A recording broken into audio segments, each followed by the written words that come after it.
Back to my channel. तो आज के वीडियो में हम क्लास 8 का metals, non metals and pollution lesson पे इम्पोर्टेंट नोट्स डिस्कस करने वाले जो टीईटी एग्ज़ाम के लिए बहुत इम्पोर्टेंट है।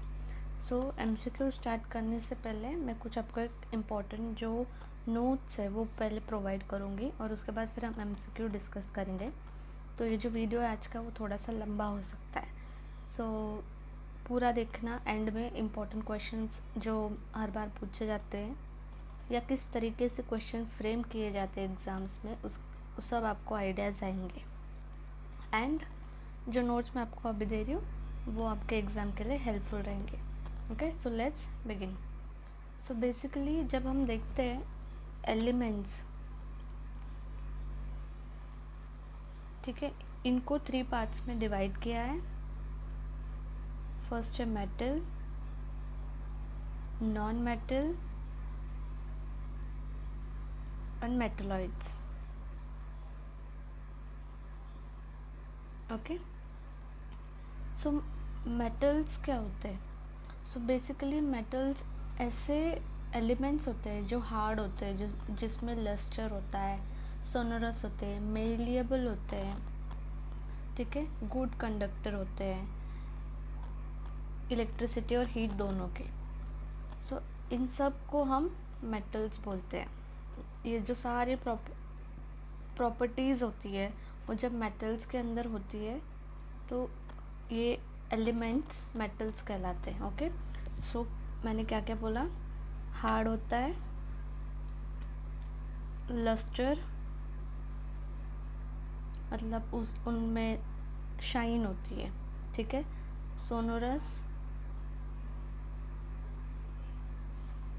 मतलब जो आवाज़ रिलेटेड, वाइब्रेशन रिलेटेड जो चीज़ें होती है, हार्ड होते हैं वो, राइट, इसलिए। मेलेबल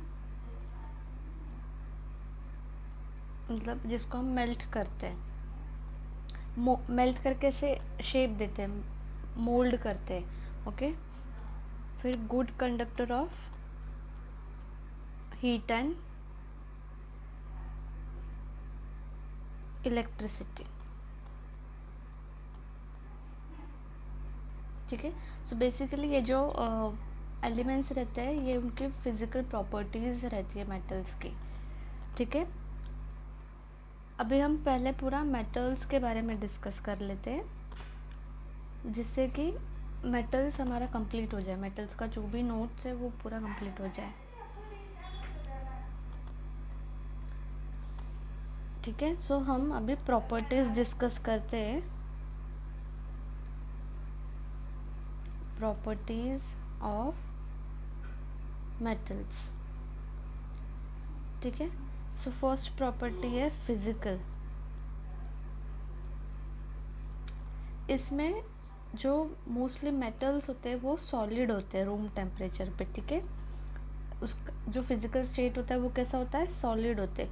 सो बेसिकली सारे जो मेटल्स हैं वो कैसे होते हैं? सॉलिड होते हैं रूम टेम्परेचर पे, एक्सेप्ट दो। ये एक्सेप्ट वाले क्वेश्चंस हमेशा पूछे जाते हैं एग्जाम में आपको कंफ्यूजन करने के लिए। तो मैं यहाँ पे लिखती हूँ एक्सेप्ट दो मेटल्स जो कि मर्क्यूरी एंड गैलियम। ये जो दो मेटल्स है ये सॉलिड फॉर्म में नहीं होते, ठीक है। गैलियम जो है वो हाथ में लेने से इजीली मेल्ट हो जाता है और मर्क्यूरी जो होता है वो लिक्विड फॉर्म में होता है। सो ये दो मेटल्स जो लिक्विड फॉर्म में होते हैं उनको छोड़ के बाकी सारे जो मेटल्स है वो क्या है? सॉलिड है, ठीक है। सो बेसिकली आपने मर्क्यूरी का यूज़ वो थर्मामीटर्स में देखा होगा जहाँ पे हम बॉडी टेम्परेचर मेजरमेंट करते हैं, ठीक है, मेजर करते हैं। सेकेंड प्रॉपर्टी थी हमारी लस्टर।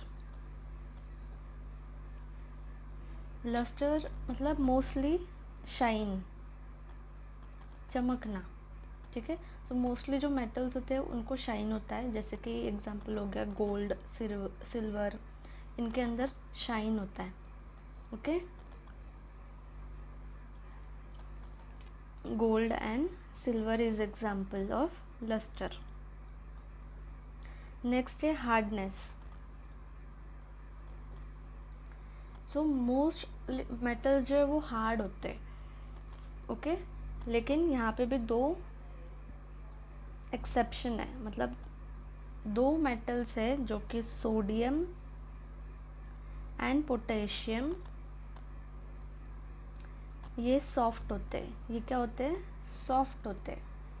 इनको इजीली नाइफ से कट कर सकते हैं हम, ओके। नाइफ के साथ इजीली ये कट हो सकते हैं।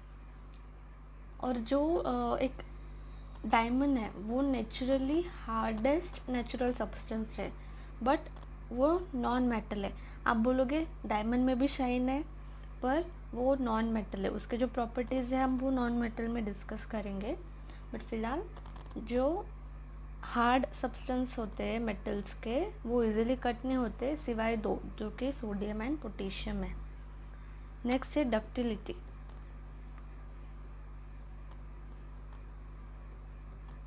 डक्टिलिटी जो एक एबिलिटी होती है जिनको हम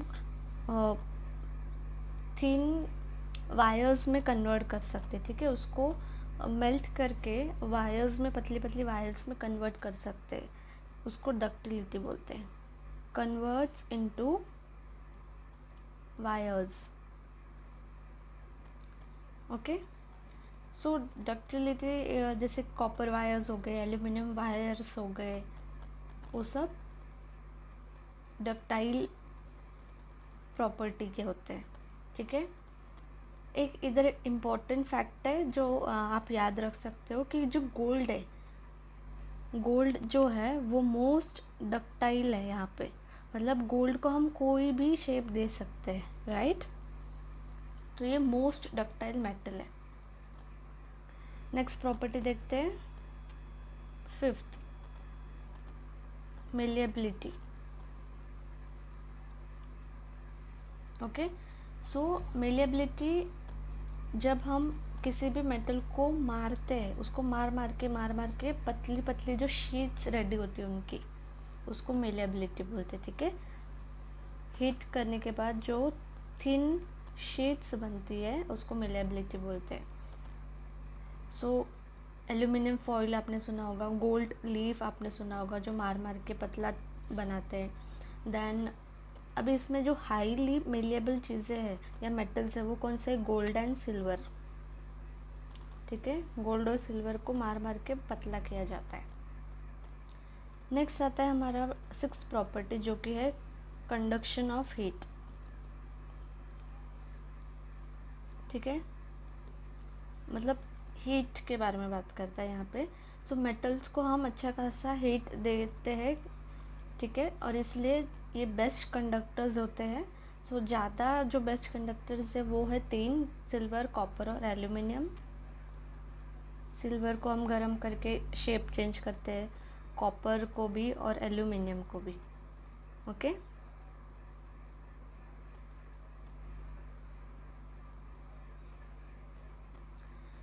और ये जो सारी चीज़ें वो कुकिंग में इन सब के जो बर्तन से वो हम यूज़ करते हैं बॉयलर्स की तरह, या फिर हीट एक्सचेंजर्स जो होते हैं वो सब में यूज़ करते हैं। अभी नेक्स्ट है हमारा seventh, conduction of electricity,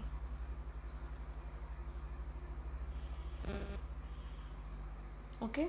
so basically जो मेटल्स होते हैं वो गुड कंडक्टर ऑफ इलेक्ट्रिसिटी होते हैं। जो वायर्स हम बनाते हैं वो इलेक्ट्रिकल वायर्स सर्किट्स जॉइनिंग के लिए हम यूज़ करते हैं। जैसे हमने ये पॉइंट देखा था यहाँ पे कि वो डक्टाइल होती है, मतलब वायर्स बनती है उससे।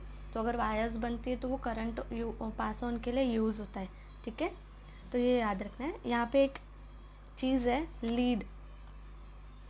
Lead is poor conductor. Lead एक मेटल है पर वो पुअर कंडक्टर है, ये याद रखना है, ठीक है। एंड जो सिल्वर है वो बेस्ट कंडक्टर ऑफ इलेक्ट्रिसिटी है, ठीक है। बट हम सिल्वर यूज़ नहीं कर सकते इलेक्ट्रिसिटी में, है ना, इसलिए हम कॉपर यूज़ करते हैं, क्योंकि कॉपर जो है वो बहुत सस्ता मेटल है। कॉपर वायर्स हमें इलेक्ट्रिक सर्किट में ज़्यादा दिखती है, ठीक है, ये याद रखना है।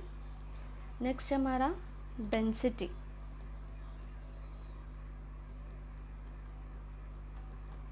सो मेटल्स को हाई डेंसिटी रहती है, हाई डेंसिटी,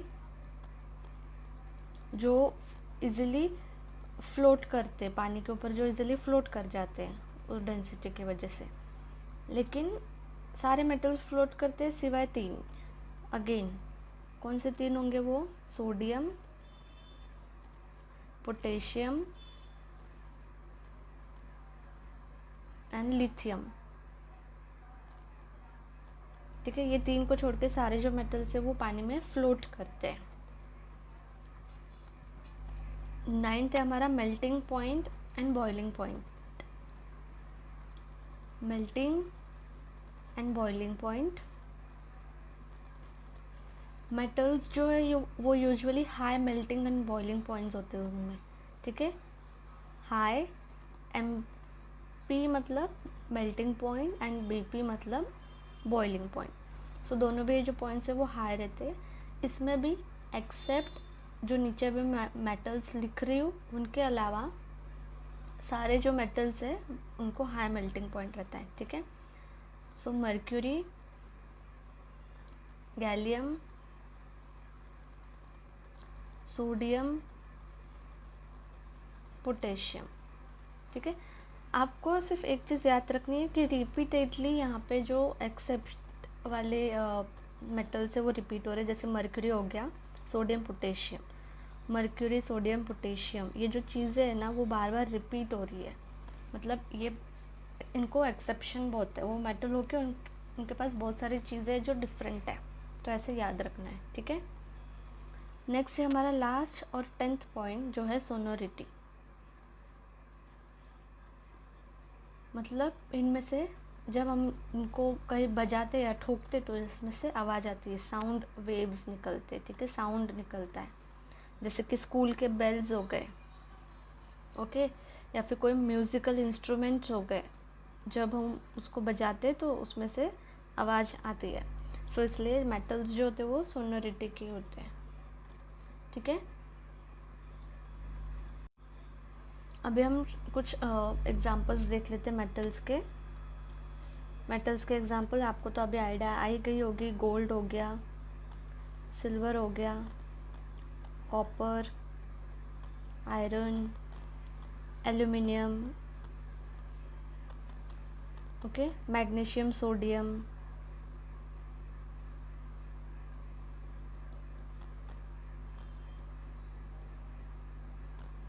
कैल्शियम, पोटेशियम। ठीक है, ये जो सारे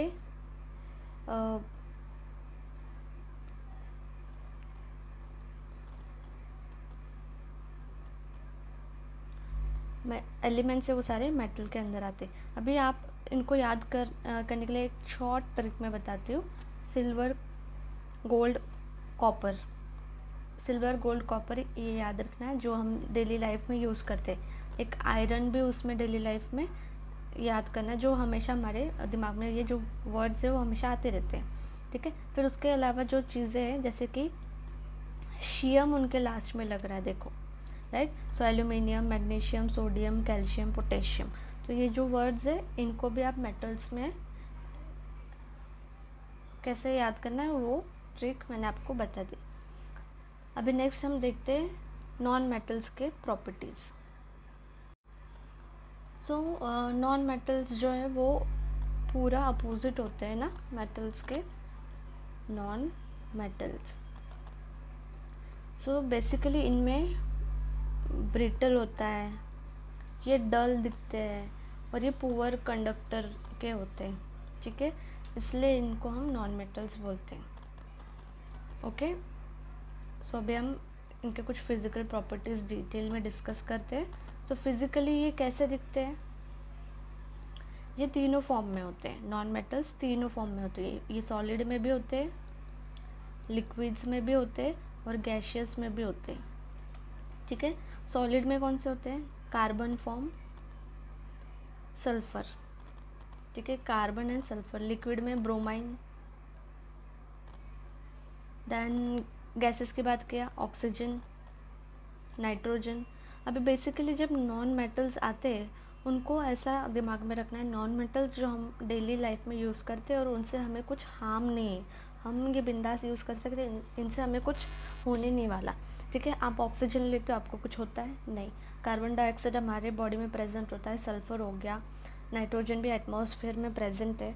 तो इन सब चीज़ें जो डेली लाइफ में हमारे है बट हमें उनसे कुछ इफ़ेक्ट नहीं होता, वो सारी चीज़ें नॉन मेटल्स में आते हैं। ऐसा ट्रिक के साथ याद रखना है।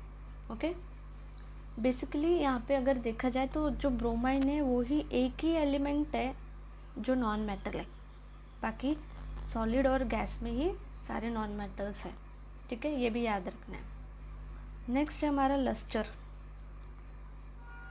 ठीक है, तो नॉन मेटल्स होते हैं उनमें लस्टर नहीं होती, उनमें शाइन नहीं होती, पर सिवाय दो। कौन से दो है वो? डायमंड, डायमंड को शाइन है, और आयोडीन। आयोडीन के जो नमक होता है वो देखोगे तो वो भी शाइन करता है, उसके जो पार्टिकल्स है वो भी शाइन करते हैं। ठीक है, नेक्स्ट थर्ड है हमारा ब्रिटलनेस। ब्रिटलनेस मतलब आप उसको इजीली ब्रेक करते हो, मतलब मार के उसके टुकड़े हो जाते हैं। ठीक है, इजीली टूट जाना। तो एग्जाम्पल जैसे कोल हो गया, कोल को जब हम हिट करते मारते वो दो टुकड़ों में टूट जाता है। ठीक है, फिर आता है हमारा डक्टिलिटी एंड मेलेबिलिटी।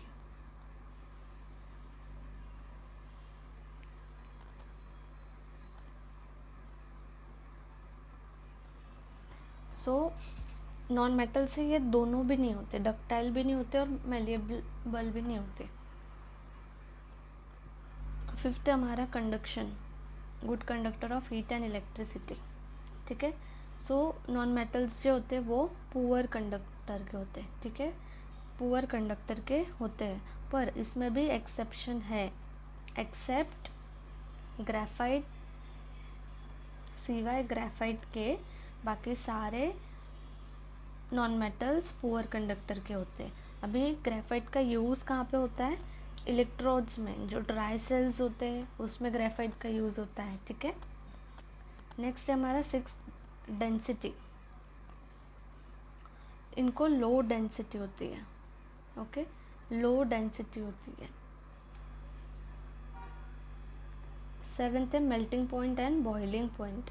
जनरली इनके जो मेल्टिंग एंड बॉइलिंग पॉइंट होते हैं वो लो होते हैं। ठीक है, पर except carbon and boron, carbon और बोरॉन को छोड़ के सारे नॉन मेटल्स को लो मेल्टिंग पॉइंट होता है, बॉइलिंग पॉइंट लो होता है, पर कार्बन और बोरॉन का जो मेल्टिंग पॉइंट है वो हाई होता है। ओके, ये याद रखना है। ये बेसिकली हमने आज डिस्कस किया सारी नॉन मेटल्स एंड मेटल्स के बारे में चीज़ें। अभी हम क्वेश्चन सॉल्व करते हैं जो हमेशा टीईटी में इन सब के ऊपर पूछे जाते हैं। ओके, सो ये हमारे एमसीक्यूज़ हैं। फर्स्ट है विच of the following is a metal. Metal कौन सा है? सो मैंने आपको क्या हिंट दी थी, मेटल मतलब जो डेली लाइफ में नहीं होता, और नॉन मेटल मतलब जो हम डेली लाइफ में देखते यूज़ करते। ठीक है, जैसे सल्फर हो गया, एटमॉस्फेयर में प्रेजेंट होता है, ऑक्सीजन प्रेजेंट होता है। ठीक है, ब्रोमाइन सराउंडिंग में प्रेजेंट होता है, लेकिन जो कॉपर है वो क्या है? मेटल है, और copper good conductor of electricity है, ऐसा भी याद रखना है। ठीक है, और बाकी सब चीज़ें बैड कंडक्टर ऑफ इलेक्ट्रिसिटी। सो यहाँ पे हमारा आंसर हो गया कॉपर। नेक्स्ट है मेटल्स आर जनरली, मेटल्स क्या होते हैं? Good conductor of heat and electricity होते हैं। नेक्स्ट है which metal is liquid at room temperature. कौन सा मेटल लिक्विड होता है? मर्क्यूरी। देखो हमने जस्ट अभी पढ़ा था और हमें इजीली अब ये क्वेश्चंस जो है सॉल्व करते आ जाएंगे। The property of by which metals can be beaten into thin sheets. वो प्रॉपर्टी को क्या बोलते हैं जो मेटल्स को थीन शीट्स में बदल देती है? तो वो malleability. The property of drawing metals into wire. Metals को वायर में बदलने वाले को जो प्रॉपर्टी तो उसको हम डक्टिलिटी बोलते हैं। Which metal is use in electric wires because of good conductor. इसमें से कौन सा जो मेटल है वो यूज़ होता है? कॉपर। अभी यहाँ पे नॉट अ मेटल बोला है, कौन सा मेटल नहीं है? So bromine. Which metal is soft and can be cut with knife? Knife से कौन से कट होते हैं? दो ही कट होते थे, सोडियम एंड पोटेशियम, अगर आपको याद हो तो यहाँ पे सोडियम हमारा आंसर हो गया। Metals produce dash charge ions. अभी मेटल्स के अंदर इलेक्ट्रिसिटी के मतलब मेटल्स यूज़ करके इलेक्ट्रिसिटी के वायर्स बनते हैं, मतलब उसमें कौन सा चार्ज होगा? Positive charge. Which metal is the best conductor of electricity? इसमें से कौन सा जो मेटल है वो बेस्ट कंडक्टर है इलेक्ट्रिसिटी का? सो यहाँ पे आपका आंसर हो जाए, मैंने बोला था बेस्ट, आपको याद होगा मैंने बोला था हम वो इलेक्ट्रिसिटी में यूज़ नहीं कर सकते क्योंकि सिल्वर बहुत महंगा है, ठीक है। यहाँ पे करेक्ट आंसर हो जाएगा सिल्वर, बट हम वो यूज़ करते हैं क्या? नहीं, कॉपर यूज़ करते हैं क्योंकि वो चीप है, ठीक है, वो सस्ता है। मेटल्स आर जनरली, मेटल्स कैसे होते हैं? Sonorous. Which non metal is good conductor of electricity? Graphite. Which of the following is अ मेटोलाइट? इनमें से मेटोलाइट कौन सा है? सो बाकी के आप देखोगे ऑप्शंस के बारे में हमने डिस्कस किया है, सिर्फ एक ही यहाँ पे जिसके बारे में डिस्कस नहीं किया, silicon. Diamond is an allotrope. Diamond जो है वो एलोट्रोप है, तो वो कौन सा फॉर्म हुआ? Carbon. Metals react with oxygen, इसलिए उनको मेटल ऑक्साइड्स बोलते हैं। Non metal oxides are generally acidic. Which gas is released when metals react with dilute acids? Hydrogen. Which metal is highly malleable? कौन सा मेटल हाईली मेलिएबल होता है? Gold. Rusting occurs due to reaction of iron, oxygen and moisture. Corrosion of copper forms green coating. जब copper corrosion होता है, जंग लगती है उसको जब, तो वो ग्रीन कलर का कोट आ जाता है उस पर। Stainless steel is an example of alloy. Steel जो है वो मिक्स करके बनाते हैं, राइट, इसलिए उसको हम अलॉय बोलते हैं। Bronze is an alloy of. Bronze किन दो चीज़ों से बनता है? Copper and tin. ये बहुत इंपॉर्टेंट क्वेश्चन है, ये हर बार पूछते हैं। Brass is an alloy of. Brass कैसे बनता है? Copper and zinc.